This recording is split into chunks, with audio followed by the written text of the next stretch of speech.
BJP के नेतृत्व में परिवर्तन की तारीख अब पूरी तरह तय हो चुकी है। पार्टी सूत्र के मुताबिक 18 जनवरी को बीजेपी के राष्ट्रीय अध्यक्ष के चुनाव की प्रक्रिया पूरी कर ली जाएगी, जबकि 20 जनवरी को नितिन नवीन के नाम पर औपचारिक ऐलान किया जाएगा। इस तरह ये लगभग साफ हो गया है कि नितिन नवीन ही बीजेपी के अगले राष्ट्रीय अध्यक्ष होंगे। सूत्र बताते हैं कि बीजेपी संगठनात्मक चुनाव की प्रक्रिया अंतिम चरण में पहुंच चुकी है।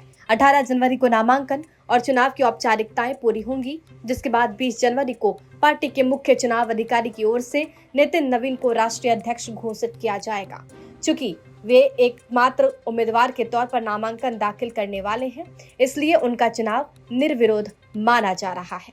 नितिन नवीन ने 15 दिसंबर को बीजेपी के कार्यकारी राष्ट्रीय अध्यक्ष का पदभार संभाला था।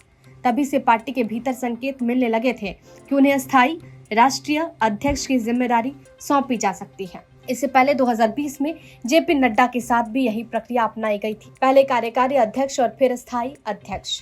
45 वर्षीय नितिन नवीन के राष्ट्रीय अध्यक्ष बनने पर वो बीजेपी के इतिहास में इस पद पर पहुंचने वाले सबसे युवा नेता होंगे। सूत्रों का कहना है कि उनका कार्यकाल जनवरी 2029 तक तय किया गया है। वहीं 2029 में लोकसभा चुनाव होने के कारण पार्टी उनके कार्यकाल को आगे बढ़ाने पर भी विचार कर सकती है। बीजेपी के 37 में से 29 राज्यों में संगठनात्मक चुनाव पूरे हो चुके हैं। इन राज्यों के प्रदेश अध्यक्ष नितिन नवीन के समर्थन में नामांकन पत्र दाखिल करेंगे। इसके अलावा बीजेपी के राष्ट्रीय परिषद के सदस्य भी अलग से उनके पक्ष में नामांकन देंगे। सूत्रों का कहना है कि नितिन नवीन के समर्थन में दाखिल नामांकन पत्रों पर प्रधानमंत्री नरेंद्र मोदी और केंद्रीय मंत्री अमित शाह के हस्ताक्षर होंगे, जो उनके नाम पर शीर्ष नेतृत्व की पूरी सहमति का संकेत है।